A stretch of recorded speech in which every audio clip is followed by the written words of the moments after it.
It's me, Dr. Kendo, here with my bestie, Wally Wynn. So, Wally, you're here, I'm here. I was thinking today, this is like the Nintendo President's Eras Tour. And if you were into Taylor Swift, man, that'd be a good reference. So yeah, Taylor Swift had the Eras Tour. It was like all of her album eras and stuff. So we're kind of focusing on the Nintendo of America presidents and COO, Reggie, Doug Bowser, and now we're moving into the era of Devon Pritchard. And so the thing is that, like, what's so interesting to me is, this might be a fun fact for those who don't know, is that Reggie Fils-Aime was actually the first American to hold a position that was called, like president and COO for Nintendo of America. It's like, what essentially happened before that was they had, I don't know if you ever remember someone, his last name was Kimishima, but he formerly held the position, but obviously that name probably implies too, right? He was part of Nintendo of Japan. They had someone in Nintendo of Japan, right? That kind of like headed Nintendo of America. Does that make sense? Mm-hmm. And so, yes, like, to now have that role of president and COO of Nintendo of America, and they seem to be filling it, like I said, now with Americans, I think it probably does work better for them in general just to have an American, like, in that spot. Yeah, Wally, I wanted to introduce Reggie. Obviously, was where it started, right? That's what I just said. And so, Reggie had the position from 2006 to 2019. That seems like a long time, man. Like, that's longer than a decade, yeah. And so you and I could talk a lot about Reggie, so I feel like that's going to be like where the most of actually like the most sizable dialogue is. But for the viewers at home, I just want to say what you can kind of expect is Wally and I are going to try to keep this under an hour long total. So there's no real stipulations past that, other than, again, we'll talk about Reggie, we'll talk about Bowser, and we'll talk about Devon Pritchard. So Wally, I think to get this started with Reggie, we'll say he joined actually Nintendo before becoming the president. He joined it in 2003. And so I want to ask you what you kind of remember about this time, because this will give you some memories to like spark, because everybody will have a memory of this, right? If they lived back then. Was 2003 and 2004, the video game industry was sort of in this spot of actually like a somewhat stagnation, but like at the same time, Sony and Microsoft, like the offerings were coming on hot on Nintendo's tail. So the reason that I brought up 2003 and 2004 was because, like, yeah, that's when he started, but the thing that'll spur your memory is that was when, in 2004, Reggie made his first kind of main public appearance, and it was actually at the behest of Nintendo themselves. The executives were saying, Reggie, you got to go out there and deliver this kind of more aggressive speech like the Nintendo's used to. So that's where the famous thing came, Wally, which was, "My name is Reggie." He followed that up with the, "I'm about kicking ass, I'm about taking names, and we're about making games." So do you recall that? Yeah. Yes. Oh, okay. I didn't know if there was anything that spurred from that. And so the interesting thing is, like, Reggie did not consider that he wanted to be like that forthcoming and aggressive with it. They had to like convince him, like, no, do it. And so he kind of added in that "we're about making games," because originally it was just going to be, "My name is Reggie, I'm about kicking ass and taking names." Like that was going to be it. But right. Yeah, he added in the "we're about making games," and he talks about it in his book, actually, about like why that happened. And he was just saying, like, this is a spotlight on Nintendo. Sure, they like wanted me to come in and change the image a little bit, but like, it's about Nintendo, we're about making games. Because they're not a company that like is supposed to be, we kick ass and take names and that's it, right? It's like their game company at that time. Right. So when I think about it, it's like, this is super obvious, Wally, but like it definitely could be argued that he was the most public-facing Nintendo executive in that whole just kind of era, but you could even say till today, right? Right. Mm-hmm. Yes, for sure. Like, I remember that quote. Well, now, the kicking ass and taking names, was that like during like 2006? Like during the 04. Around this time, or was it before then? It was 04, like the 2004 was the E3. Why do I feel like it was later than that?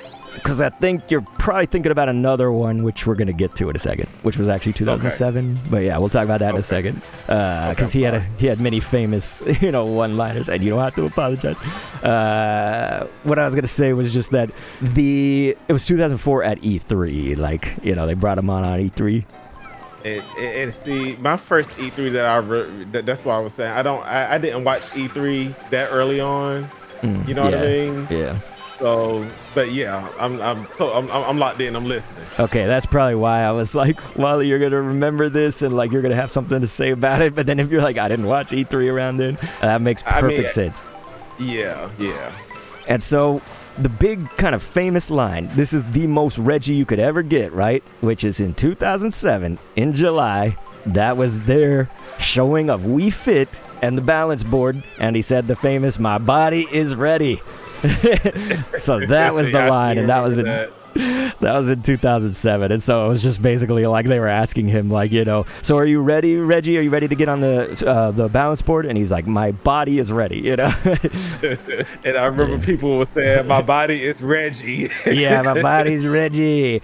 And so do you recall, like, I showed you my favorite interview with Reggie of all time, which was on G4, and it was by Kevin Pereira. It was like during their E3 show segment. Kevin Pereira was a host of Attack of the Show at the time, but they were doing the G4 Presents like E3. And so if you don't recall, it was an interview that was essentially where we were on the heels of the Wii's release. The Wii was like the big thing that year. And so in 2006, basically Kevin referenced that whole, my name is Reggie and about kicking ass, taking names. And he said in the like little voiceover at the start of it, he said, "Viva la Regilution!" That's what he said. But he invoked that quote to basically say that like people are kind of hoping that Nintendo is shedding its kitty image. Remember that? Like, so he called it a kitty image. And so I was wondering if you had like a comment about like, did Nintendo really feel that way? Because if you think about the years 2003, 4, 5, 6, leading up to the Wii, right? So we're going GameCube to Wii. What would you think about Nintendo then? Like, what does that make you think? At that point, I mean, because I was a kid, I feel like, and I know we're talking about 2003, 2004 and Reggie and whatnot. Like, at that time, I mean, I didn't look at it as quote unquote a kiddie system. Yes, was Nintendo center a lot around party games and stuff like that for family. I think that's where people think of it because they thought about family as where their intentions were to also think of like a game that your mom, your dad, your sister, your brother, that everyone could come in and play. And I guess people took that as being not core gaming. You know what I mean? Yeah. But like, I mean, the GameCube, though, during around that time, I mean, Resident Evil 4, wasn't that like at first exclusive for the GameCube? I actually don't recall that. I know it was on the system, of course, but I think what's fascinating about that and what you're saying is that GameCube actually probably was more of their kind of non-kiddie system, right? Like if in general, GameCube, it's like so odd because GameCube actually didn't really sell all that well in general if you want to compare it to other systems, but it's so iconic. Like nowadays, dude, GameCube games are worth crap tons, dude. They're worth like more than a lot of systems that came before it, Yeah. And so, GameCube's had this, like, resurgence almost in this, like, retro gaming scene. But, yeah, just to kind of, like, get back to with Reggie, is that you and I know, I think it became, like, really famous now that, like, Reggie had, like, a big impact also with how the Wii would be kind of marketed in the States especially. But, like, to have Wii Sports be the pack-in, right? Like, that was Reggie Fils-Aime. Like, it had that written all over it. I say Fils-Aime, I think it might be like Fils-Aime. And it's one of those things that, like, I've heard people refer to him as Reggie Fils-Aime, and I've heard people say Reggie Fils-Aime. And I'm like, wait, is it Fils-Aime or Fils-Aime? I think he himself said Fils-Aime. Reggie Fils-Aime. Yeah, I think he himself says Fils-Aime. So, that's from the mouth itself of Reggie. But so when if you think about it, it's like that was such a crazy time for Nintendo that to me only got better. And some people might say like, well, what do you mean? So like the Wii, of course, like we know what happened with the Wii, which is that Nintendo started getting on top. They everything was going well. The Wii sold well. It was a revolutionary thing. But what came after it, right? So that was Wii U. We know that. And so some people would say like, wait, do you mean that was good? And to me, yes. So here's why. you and I, we like the Wii U. I love the Wii U. Like, it's probably my, like, second favorite console of all time, Nintendo 64 being the first. And so, like, the Wii U was flipping hype to me. Like, I feel you can't deny the success of Wii U, not by sales numbers, but by what it is, in the fact that every game for Wii U that was kind of core seemed to release for the Switch and did awesome, you know?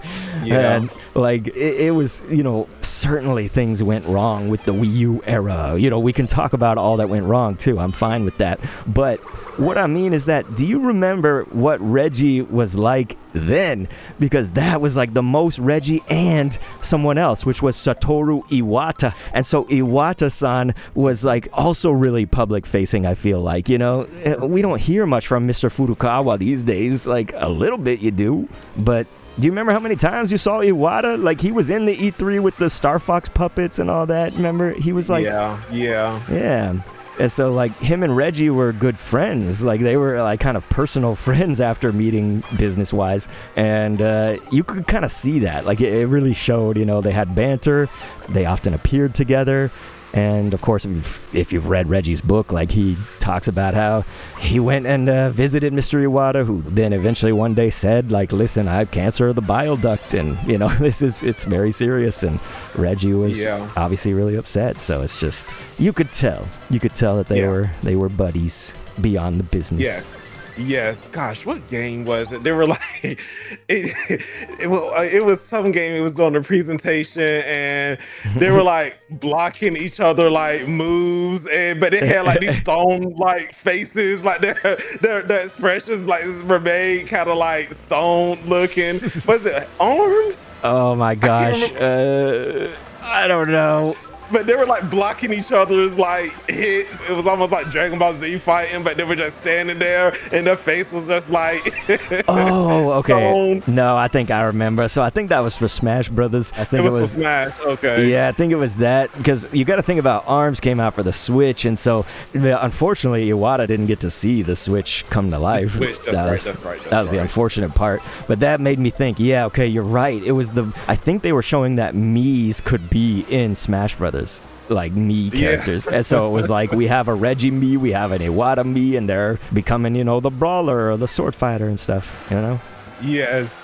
But yeah, one of my greatest memories is, I think the Wii had just came out, and the E3 that I remember, like, so on the G4, what was the channel called? G4 at the time? Yeah, the G4, the network. Yeah. The network, yeah. So one of my greatest memories about that is I remember it's before Smash and everything was released, they ended up releasing a snippet of like Mario Kart, and you just saw how Mushroom Gorge for the first time, they were like bouncing off the mushrooms and stuff. And I'm like, you know, Reggie, that's when I really connected with him then, because he just seemed like someone that really appreciated the game and the system itself. You know what I mean? You know what I'm trying to say? Like, you could see someone as a business person who's a president, and they're like, okay, they're trying to sell the system, but then you can see someone that actually thinks that's their intentions, that you can tell that they actually enjoy video games themselves. Yeah, so I think Reggie made that like no secret, like you're saying, you know, it's like that was very much like part of his personality, and he like said, you know, I grew up playing Zelda and whatnot. He was so into Zelda.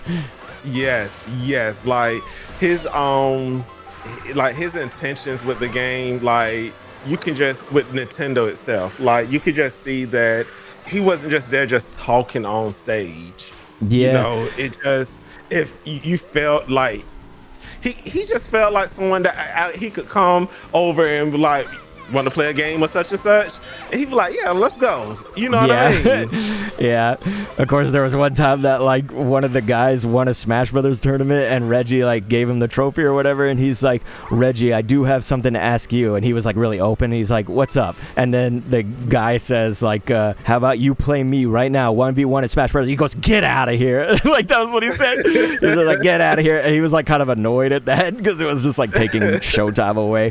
But I think Reggie, what what you're honing in on was that like there was an extremely human component to this, because you think about a business. A business is corporate. Like that's kind of what we think. Business is very corporate and not that human touch. But Reggie was absolutely a real guy, but it was never at the expense of his genius. It was never at the expense of his business acumen, because Reggie also came from like Procter and Gamble. He came from, I think he was actually responsible for the Bigfoot pizza at Pizza Hut. Can you believe that? Did you ever hear about the Bigfoot pizza? Yeah.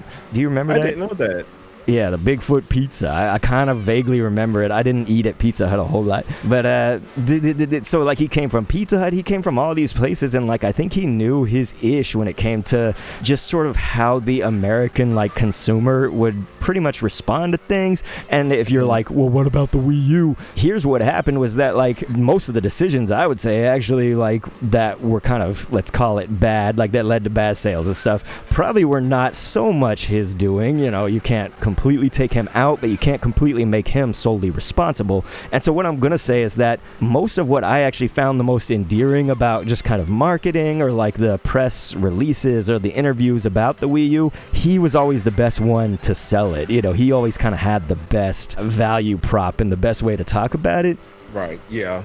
I think, we're about to contrast that with his successor, which would be Doug Bowser. Before we move on, was there anything else? Like, I don't want to move on from Reggie before you've spoken your piece about him, but we miss him. Yes, for sure we do. I said my piece with it, like, by just saying how relatable he just seemed like someone that I could, like, play the game with, you know what I mean? And just, you can have a beer with him, like, hey, you want to go play a round of Mario Kart? Like, he just did seem like that person to me, for sure. But that was the main thing that I wanted to touch on about with Reggie. And like my first time really recognizing who he was during the E3 that I watched, for the first time. Yeah, it was my first memory of it. The only other thing I would say is just like there was that interview about like it was the Wii U times, and it was like he looked like he wanted to like choke slam Jeff Keighley in this interview. This was like I think it was like 2014. It could be 13, but it could be 14. And the key about both of those years, I'm pretty sure it was 14, because I remember they were showing off Super Mario 3D World. And if I recall, in this interview, the only reason this is important is like, I felt like Jeff, so it is a 2013, so it was a 2013 game. I feel like Jeff Keighley was, he was doing his, like, some people would say this is your job as a journalist, is to like try to push and try to like get the other people to like falter, let's say, like push the boundaries, or like, push the point and stuff like that. And so if you think about it though, like in 2013 and in probably 2014, I feel like the Wii U actually did get sort of more of its library then, because it did have a little bit more of the weaker launch in comparison, like let's call it launch window or whatever. But that was like the time that they showed off Mario Kart 8 for the first time was in 2013. It hadn't released yet, but like they showed it off then. But that was the time. I was so hyped too. I remember that. Yeah. But yeah, like I think that was like Mario 3D World. Wind Waker HD might have been one of those. I'm not positive, but like Bayonetta, like that was another huge one. It was like, man, they got the exclusive rights to Bayonetta 2 on that. There was Pikmin 3 was like coming out then. Wonderful 101 was then. There was a lot. Yes, underrated game, but yes, I know we're not talking about games right now, but yes. Yeah, no, it's I think that's fine actually to talk about games, because to me, like this it tells you what Reggie was kind of his jurisdiction, right? Like what was he under during this time and stuff. And so yeah, Legend of Zelda, by the way, Wind Waker HD was then, but like Dragon Quest X, Monster Hunter 3 I think came out then, Ultimate in the States at least. They had like staggered releases back then, so sometimes it'd come out in the UK at this time, but then Japan here, and then North America here. Like now it's all just worldwide. But Sonic Lost World, like that was another thing that was like exclusive to Nintendo back then. And Mario and Sonic the Olympic Games for winter 2014 came in 2013 at the end, so like what I'm saying is that like during that time at E3 when Jeff, one of the comments that he made that Reggie, I feel like again he wanted to like chokeslam him eventually, is because at some point Jeff was kind of saying like the lineup looks kind of weak for Nintendo. It's like, dude, did you just say that? Because like Wally, you just heard me say all those games, but even if you just left it at Mario Kart 8 and said nothing else, does that make a weak lineup lineup? No, Mario Kart 8 on the Switch ended up being the highest like selling thing ever. You know? Yeah, on the Wii. Yeah, on the Switch. I mean, Mario Kart 8 Oh, you is what I'm talking ever? about. Oh, okay. Yeah. Yeah, I thought you meant like at that time, like Mario Kart Wii was like killing it, and it was. Yeah, it was. What was I gonna say? Isn't it like 70 million or something like that? Is how much it sold. Yeah. But yeah. So like Wii U was where it started, right? You know. So Yep. Again, that's why I'm just saying it's like I can understand why Reggie was eventually getting. He didn't lose his cool or anything, but like at some point Jeff was like, "So is this just a Nintendo system?" And he's like, "No, like that." You know. So like you could kind of tell. It's like Reggie's like starting to get flustered because Jeff like really wanted to spin it. You know, he really wanted. Yeah. And so they liked each other though. Like him and Jeff Keighley were always bros. So whatever. Yeah. Reggie is definitely missed, but you know, that was my piece on it. But what I will say though is I just have great memories during that time, because around that time is when I met you, and yes. It's just it just brings back great memories. You know what I mean? I think that's also why I have such a strong connection during that time period. Yeah, you have to wonder how much of that for us is like nostalgia goggles of not super far off nostalgia, right? Like sometimes you and I talk about the 90s, you know, that's more far off now because we unks over here. Yeah. The unks talking about gaming. But that segues us into what happened next, right? Is essentially Reggie retires. It was April 2019, and he believed that like Nintendo was well set for future growth. It was kind of on record, and he said, you know, you guys are gonna like this guy. His name is Doug Bowser. And so everybody, of course, initially was like, yeah, Bowser, because there's a Bowser. So, like, of course, the name recognition is great. Like, the fact that his surname is Bowser. And that is, they still had that, like, Nintendo thing where they were kind of being the charm, the, like, witty, the kind of goofy. Like, they still had that going because the way they introduced Doug Bowser was to have, like, actual Bowser come on the screen. I think that was perfect. That's Nintendo at some of their best public relations. But Doug Bowser comes in. His tenure was 2019 to 2025, so obviously a recent departure from him, but he joined Nintendo just as a company in 2015. So if you think about it, 2019 is when he comes up to this role as president and COO, but he joined as the VP of sales and marketing. It seems very common to have like either a sales or a marketing background to then, you know, go to president, and I think that's probably like a lot of businesses, right, Wally? Like other businesses. Yeah. I think what they probably forgot that you also want someone. We were used to someone having a personality, and not to say Doug Bowser didn't have one. Yeah. But Reggie he brought that flavor. Yeah. That's the best way I could put it. And you know, I think that's probably what the mistake was with him. It probably would have been fine if Doug had this little quirk and this different thing about him. Yes. But he didn't. He just felt like your average corporate guy, and which I didn't think he was a bad guy or anything, but that's just what I felt like what he brought. And I think that's what kind of why some people probably didn't connect with. Yeah, it's good that you said that because I think I'm probably like over talking, you know, which I tend to do. We gotta No, you're good. We gotta have good airtime because that is something that we're gonna get into, or I wanted to get into. But like, you know, he drew interest having the name Bowser, but like he clearly less public facing than Reggie. He focused a lot more on like the operations and execution and supporting corporate strategy, which is like you said, it's a little bit more businessy and corporate-y and stuff. And you have to think about this time of 2019 is like, so where does that leave us, right? It's like pandemic hasn't happened yet, right? Because COVID's 2020. Right. And Nintendo Switch, you know, it originally launched during Reggie's time, of course, like, because that makes sense. But it continued to still be breaking records. Now, there was a small concern. I think that was mostly among people rather than Nintendo themselves. They are always, of course, concerned about their bottom line. They like, you know, Nintendo wants to make money. But like, I think people were starting to blow it out of proportion and stuff until then COVID-19, pandemic, lockdown, life happens and stuff like that, and that changed a lot of the landscape. We'll get to that in a second, but if you think about where Doug Bowser enters into being the president and COO, at that time, like, I do think he kind of got the opportunity. I'm blanket statement here, but like, I think he's kind of just like coasting, if that makes sense. Now, let's be honest, like, he was at Nintendo before that, right? So like, being at Nintendo since 2015 means that he did see Nintendo through the launch of the Switch. Like, he was there when it first launched. Right. And like, I think he had, you know, a certain hand in it. To be the VP of sales and marketing, that's like a big role in that. Yes, it is. Yeah. And so, you know what's funny also, Wally, is that, like, you know, I said, hey, do you think that like a lot of sales and marketing guys and gals are like the heads of companies nowadays, you know, and other businesses too? And I was I like, actually know some, but yeah, it happen. That pipeline, right? Yeah. And so like, what else is kind of fascinating is that both Reggie and Bowser, they both come from New York. And so, like, you know, Reggie's from the Bronx and Doug Bowser's from upstate New York. And so Reggie also worked at Procter & Gamble, as we said, but so did Doug Bowser. Doug Bowser worked at Procter & Gamble.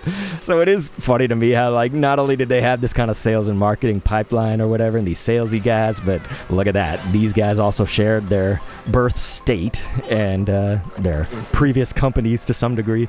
So that's fascinating, but you're crystallizing it exactly where, like, I think the ultimate point is that, like, Doug Bowser, perfectly well-spoken. I would argue he didn't have, like, the charisma of Reggie, like we said. He didn't kind of have too many of those quirks or anything that were, like, really endearing us to him. But, I mean, we think he's a good guy. Like, you know, there's no doubt. And if you listen to Kit and Krista talk about him, which is one of the very few ways we get kind of this magnifying glass into what it was like to be an employee at New York, you know, I mean, New York, Nintendo. We don't know, I'm still thinking about it, but to get a look at Nintendo, that's not very common, you know. It's very like closed doors. It's very, you know, you don't know a lot about what it's like to work there. Right. But Kit and Krista, they kind of talked about in a video how, like, Doug Bowser was so endlessly kind. Like, he was just such a nice man, you know. So like, you and I have never once doubted that, you know. Right. This is not about his character as a human being, you know. And it's like, not at all. It is awesome, I think, to have like executives who are kind, right? Because sometimes executives, you know, they don't play sometimes, you know. Yeah. But the thing is, Wally, before we started recording, I was like, let's save this conversation for when we record, but you can talk about this too, is like, what was the kind of vibe when he first came in? Because one thing that I'll say before you talk is that there was like videos that were coming out that were like, Doug Bowser is a fraud, you know, like when he first came in. So do you have any recollection of that?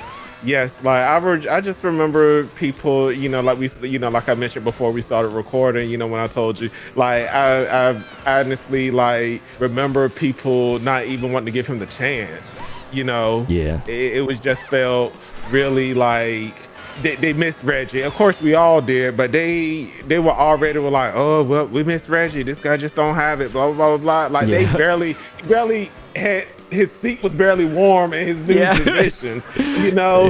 So like I just felt like in the beginning he wasn't even given a fair shot for the public to receive him of what he's capable of. And unfortunately, I still feel like Doug, he just looked at it more, my opinion, looked at it more as a business, and which is not necessarily a bad thing. It's just how, because that's what a lot of other companies do with their president. It's just we got used to Nintendo being this, what's the word I'm looking for?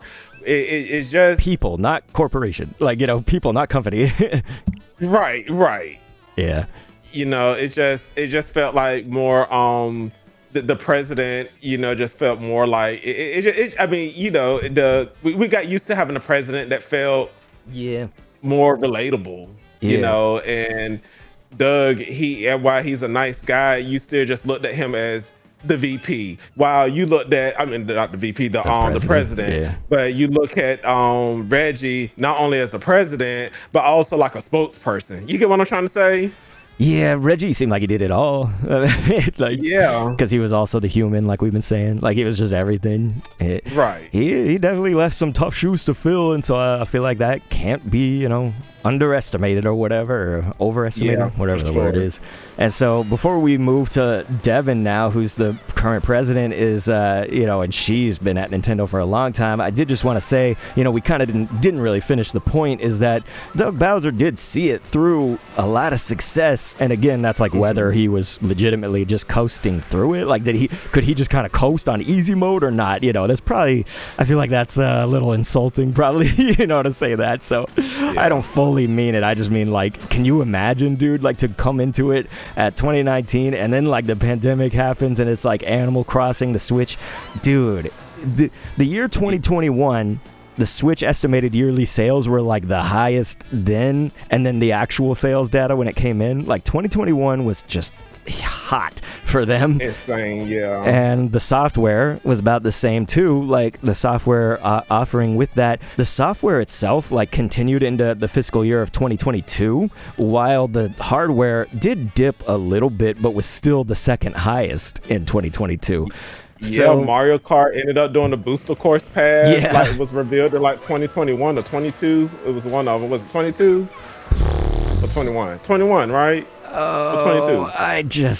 I'm good. I don't know. Around that time. Yeah. But and which is also already one of the biggest selling softwares of the system. So it just it made sense. And so it takes a village, right? Because like we said with Reggie, it's like you can't credit Reggie solely with everything, but you also can't discount his input. Like, so it's probably the same with Doug Bowser, But what we knew, you and I can discuss what we know for sure, which was the feeling. And on a feeling level, yes, it just felt like we weren't getting as much human out of Doug Bowser, and that's sad. Yes. He did work for EA, and I feel like that personality works very good for Electronic Arts, you know what I mean? Like that, that makes me feel very EA of him. And what do you think before, like, this will be our segue into Devon Pritchard's, like, coming into the role, but what do you think about, like, it's more conspiracy, let's call it, I mean, no matter how much you want to, like, research into this, I don't think we'll ever know without someone telling it explicitly, was Doug Bowser's retirement almost like it was like forced, like, was it super planned just because of XYZ reason you can come up with, like the Switch 2 and the Switch 2, he got to see the launch of that. Some people were saying like maybe it was so that like he wouldn't have to show his face with like Switch 2's pricing or something like that, but he did, so I feel like that's wrong, but what do you think about like kind of that in general? Because it was true that the last thing I'll say is that he pretty quickly moved to the board of Hasbro, so he sits on the board of directors for Hasbro now. So do you have any opinion on this? I wouldn't be surprised if he was kind of like forced to step down, because I mean it could be either way, honestly. But Nintendo is on top right now, and there's some disconnect going on. Me being serious, just personally, when I say a disconnect, like as far as getting the message out there about the system and stuff, like, yes, did the system sell good in the beginning? Yes. When it was released and all of that, of course. But in which we talked in one of our previous videos that y'all need to check out. Yeah, I was going to do that. You took it over. Good job. Put that out there. Know, that like with Metroid, it was just thrown out there. There's something with the marketing that's off right now. It's something that's off, personally, that I think. But as far as marketing goes.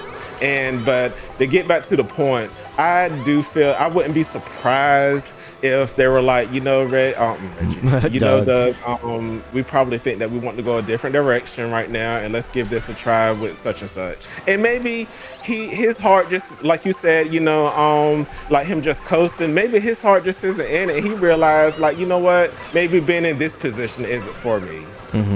That's so interesting. Like, I like that you're tying those two things, because Metroid was the clearest example with Metroid Prime 4 Beyond, is that is the most clear example of what the heck just happened, Nintendo. You could have made this game so much bigger. Like, I don't know how well it sold yet, because, we probably have the data now, but I'll tell you that, Wally, like normally you and I are on top of this stuff, but man, our lives have been busy and like been a little rough lately. And so you and I have kind of fallen off our game a little bit lately. But yeah, so to tie this all back, so Doug Bowser is about 60 years old, I think now. That's not completely beyond the pale. Like, so if you think about it, you know, what is retirement age typically? Well, you and I will like never be able to retire. No, I'm just kidding.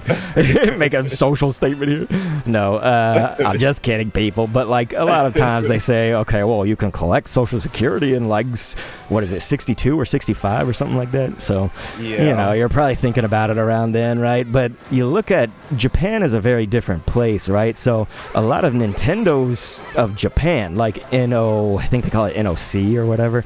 Nintendo of Japan, like, dude, think about how old Sakurai-san is and Miyamoto-san, you know, Shigeru Miyamoto, like how old these guys are, man. They're still going, and certainly they've like probably lowered some of their role, you know, to like relax a little more. But definitely they have their like executives there for longer, and Japanese businesses do look often at like a long-term picture, you know. But a lot of people reference Doug Bowser's age, you know, whenever they say, well, he retired, he's a little bit old and stuff. And I'm like, dang, is he? I guess, you know, 60? It's like, yes and no. Like, yeah. I mean, it's tough to say, right? I mean, and it may be, you know, yes, the president, you could have a president, but you could also have a face that's more of a spokesperson too. You know what I mean? Yeah. And I think that's what people got, like I said, you know, in the beginning with Reggie, they got used to a president that's also can be considered as a spokesperson. And there's a lot of times where, yes, you do have a president, but you also have people in companies where you have a person that is like, that could be the face that's not necessarily the president. You know what I mean? You know what's fascinating also about you bringing up your last point is like something's off or whatever, and the thing with Metroid and whatnot is like, do you remember what else happened was with Charles Martinet? And I don't want to get on too much of a tangent with this one, but I think it's worth mentioning in conjunction with that point is that Charles Martinet really seemed like he was let go from the position quickly. Like it was like a snap of the fingers, and it's like, nope, we got Kevin Afghani now voicing, you know, Mario and Luigi. And it was like so weird because then they were like, well, people are going to riot, so let's make sure that Charles Martinet is still in the picture. But what he is he's just essentially the Nintendo brand ambassador to like Mario. And it's like, what does that even mean? You know, it just means that he gets to like appear some places, you know, for like events. And so to me, like, I felt like there was a big disconnect with that too, because Charles himself says like, I would have absolutely voiced that until I was on a deathbed. Like, you know that he didn't want to give that up, you know? So it's just like, so there is some kind of thing going on, you know, and those two may not be related, you know? It's just, again, there's some sort of like questionable kind of Nintendo things, despite the success. Is what I'm saying, right? Because there has been success, and like you mentioned, the Switch 2 did have it. This is you know, as much as people want to, you know, also have the other side of the coin, which is that Switch 2 is this failure. It's starting to flop. Like they got to sell it for less. And dude, it's like it is still riding pretty for the most part. You know, they're still coasting off of that awesome launch. They had a decent holiday, but like Wally said, we've already discussed all that. So Wally shouted it. I'll just say we'll put the link in the description in the top pinned comment. And Wally, if it's cool with you, let's move on now to Devon Pritchard and where she comes in. And so Devon, she came into Nintendo as a company in 2006, and she's actually the first woman to hold the title of president and COO of Nintendo of America. So we were talking about, okay, well, we're starting to get into like Americans holding it. Well, now we have the first woman. She was first like the head of legal, you know, so she really has that like legal hat on when Reggie was being transitioned to become the president. So that's kind of where you have to think about it, right? Because I said 2006. So yeah, if you put that like kind of snapshot in time, like that's how she began. But if you think about her being there since 2006, that's more than any of the other guys, right? Because Reggie's gone and Doug's gone. Like, so she's been there for a long time. She would go on to then take like leadership in marketing or business affairs and more. And it was in 2021 that she became the executive vice president of sales, marketing, and communications. Like that was the title. I think one time some post said like revenue. Like, so one of her jobs had like revenue in it. So So I feel like she's been in a lot of these different capacities that could be helpful for someone at an C-level or executive level. But to be the president and COO, she's actually, Wally, this is kind of interesting too, as you and I are talking about like what's off, what's going on with Nintendo. Like there is another transition that's happening with top leadership, which is that she's going to actually be reporting to a new CEO. So that does not mean the CEO for Nintendo in Japan, right? The entire company, What we're talking about is there is actually still a CEO of Nintendo of America, but that role has always been held by someone that's really like kind of Nintendo of Japan-ish, right?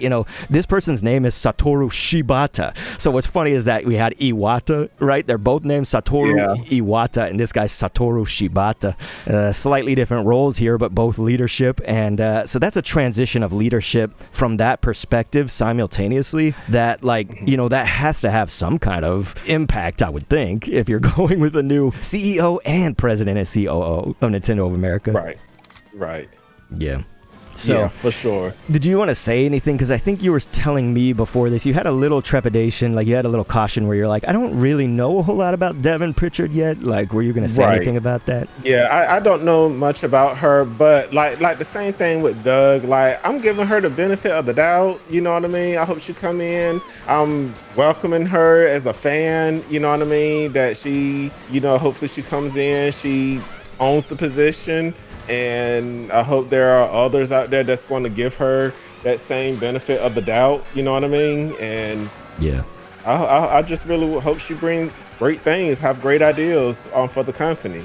Well, I think I would kind of end it in the entire video and the discussion off with like two things. Is that one is just that she's not actually a Pikmin fan. Like some people are like, wait, her LinkedIn photo, it did used to have a picture of her holding a plush of the Bulborb. A Bulborb's like an enemy in Pikmin, if you remember. They have those kind of like mushroom spotted backs and stuff. Yeah. So like she was holding a Bulborb, so everyone's like, oh, she's got to be this like Pikmin fan, right? It's like, I think it was just sort of more fan conjecture and hopes, because Pikmin people want to eat. They want to eat good. Yeah. But Wally, if I'm honest, I feel like we're a far way off from Pikmin 5. Like, I feel like the next Pikmin title, sorry, this is such a tangent, is that I feel like they're not going to make it Pikmin 5, and it's going to be some kind of, like, more spin-off-y thing. So, like, they released a game called Hey Pikmin for the 3DS back in the days. I think it's going to be kind of in that, like, avenue or whatever. Something that's not a full main title. I don't know why, dude. I just feel that way because Pikmin is like that, dude. Like, they ain't giving me another Star Fox. I want to eat, damn it. I'm getting so hungry. I need my Star Fox, but they haven't been doing it, okay? And the last thing we got after Star Fox Zero was some weird, like, Star Fox, what was that called? Zero Command or something? I don't remember. So I'm telling you, man, I need to eat, Wally. Yes. Hopefully she still has an open mind, even though she might not be a big fan of the franchise, the Pikmin franchise itself. Hopefully that she still know that there's a fan base out there. And and again, she's, she is the president here. That doesn't mean like, I would hope now that there's a there's games that were only released in Japan that people became fans of over here, you know what I mean, the US and whatnot. So hopefully, that they the people like over in Japan and whatnot, they're like, okay, we still want to continue with Pikmin, and she has no other choice and be like, we got to release this. But again, just the marketing, man, I want her to make sure that the marketing is on point. Come up with some new ideas with marketing.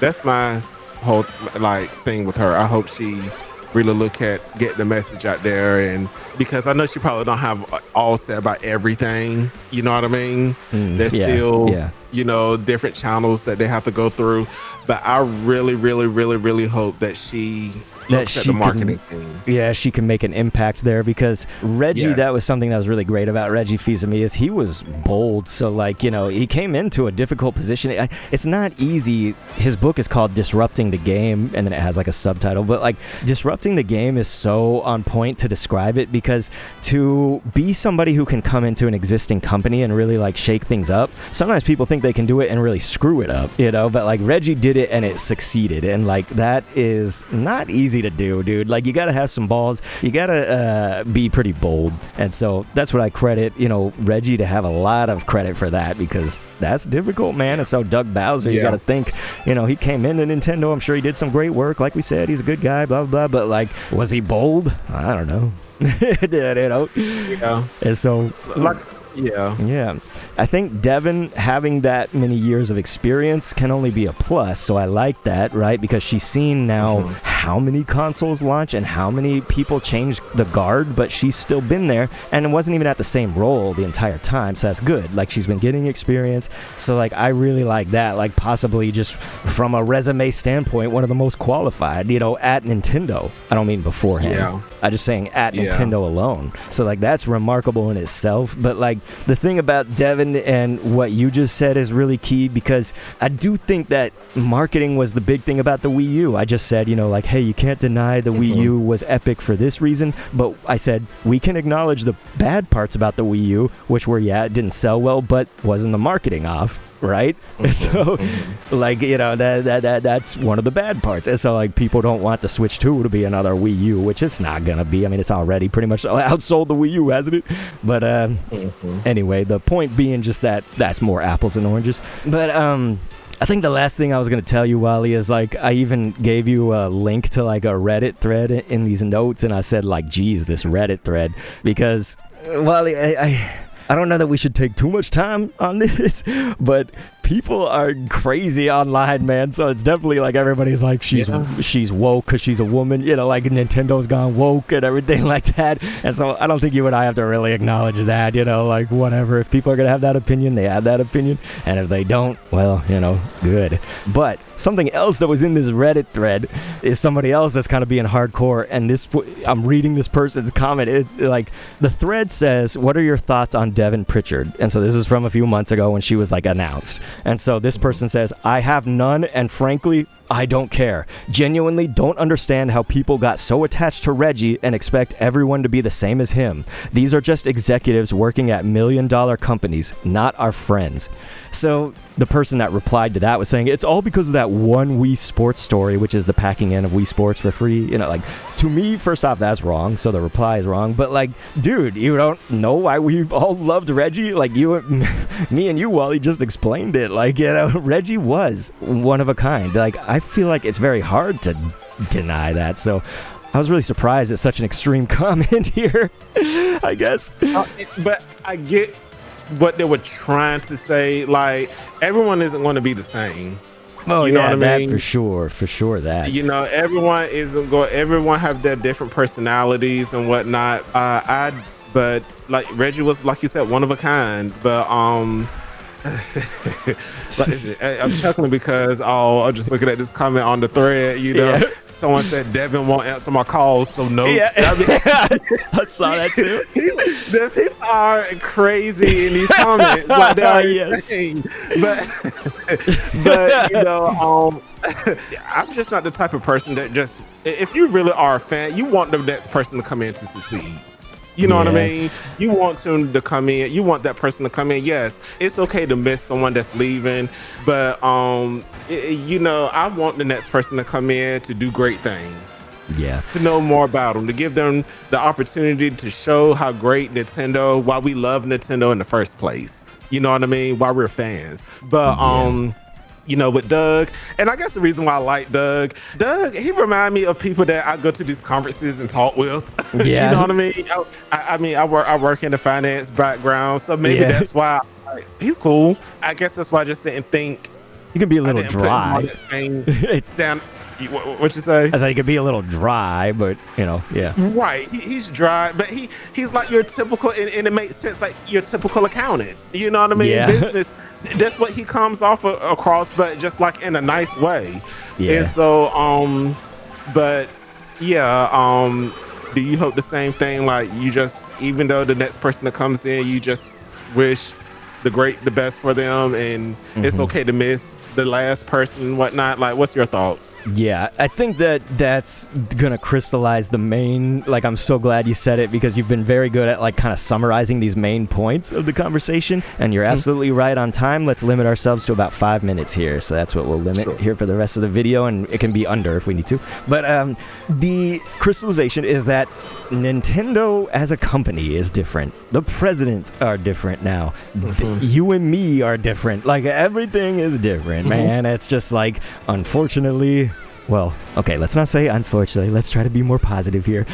I'll give a positive note, which is just that, like, things change, man. And, you know, you can't say, like, Devon's going to be like Reggie, or, you know, she needs to be or something. You know, Devon's her own person. And so I think the main point is we would like someone who's, like, more of, like, a, I think, personality, like, more of a face and stuff. But if we don't get that, what really matters is the games. And it sounds cheesy, but, like, I'm going to say it, okay? It's just that Doug Bowser had this saying, is that, like, what Nintendo is focused on is the smiles on people's faces. So again, you know, like, so cheesy. Like, you know, and so I think that's the core of what Nintendo is. Like, you gotta say that, you know, whether it's the kiddie company or whether it's not the kiddie company, whether it's the company, it is the company that brings together your children and your adults, you know? Like, you can all play Mario, you know? Who could deny that? You know, we could all play Mario. And if you don't have Mario, you have Animal Crossing. If you don't have that, you have Splatoon. This is a company that makes an IP for everyone, and often it's more IPs than one. So, like, of course. So, I would say that Doug Bowser and Devon now has this role as well. This is, like, something, last piece that's important to mention that's kind of logistical, is that Doug Bowser did see something that Reggie didn't see, and Devon will continue Nintendo branching away with their IP from just being a gaming company. So you recall that during the Reggie times, Nintendo of Japan especially, Reggie was very forthcoming about this too, which was surprising that he would talk kind of openly about it, is that Nintendo is extremely protective of their IP, and they still are to a certain degree, but you've seen what has happened. Nintendo has become this Disney-esque branching out. So mobile games started it. You know, they said, we're probably never going to have mobile games, and then they did it. And so that was during the Reggie tenure, but at the end. And so then after that, like, we came into the theme parks, we came into the movies, we now have Alarmo, like, there's an alarm clock. You know, there's a music app. So it's like there are apps that are not games, you know, because there's, like, Nintendo Today, and there's Alarmo and Nintendo Music, you know, like, so Nintendo is now, it has symphonies. yeah. And so I think, you know, Devon will have to probably go into that business too, because, like, that has got to have some American influence to it as well, I would think, especially if you're going to have the theme parks in America too. You know, you got to, you know, have your teams working on it. So I just thought that would be important to mention, because, like, she is coming into a place that I do think the stakes are somewhat high. It is a nice boost, okay? So, like, the Switch 2 having a record-breaking launch is a nice boost, but it has to deliver. The Switch 2 does, you and I did a whole discussion, so we won't rehash that, but, like, it has a certain amount of, like, it still has to prove itself, you know, so, like, Devon will have to oversee that as the president and be part of that, but also this part of the business that I've just spoken of. So I think that's it for me, man. So you don't have any last comments, right? Or, no, that's pretty much it. I'm just looking forward to see, you know, what come happens from the Switch 2. Yeah, and what happens overall, man. What happens, and it's not over for the other fans that, you know, Nintendo fans that's out there. I know there were reports like, you know, the sales weren't that great for the holidays and stuff. It's not over for the Switch 2. It's not. I mean, it still has a good run to go. I mean, it had a great start. It's not all is lost. Like, you know, I still have great hopes, and I'm excited to see what's to come. Yeah, you and I talked at large too about how the industry as a whole was suffering during the holidays, and it wasn't that it was awful. It was just kind of mild, you know. But yeah, so you can click that video down in the comments, but also feel free to subscribe if you like this kind of thing. Me and Wally, I don't know, we try to do these like once or twice, you know, or once every month or two, basically. So you know, it's fun, man. So I really appreciate it, Wally. It's an honor to be with you and do this. So thank you, dude. And thank you. Yeah, I'm just gonna say yes, it's an honor, and look forward to our next discussion. And thanks for viewing. Peace.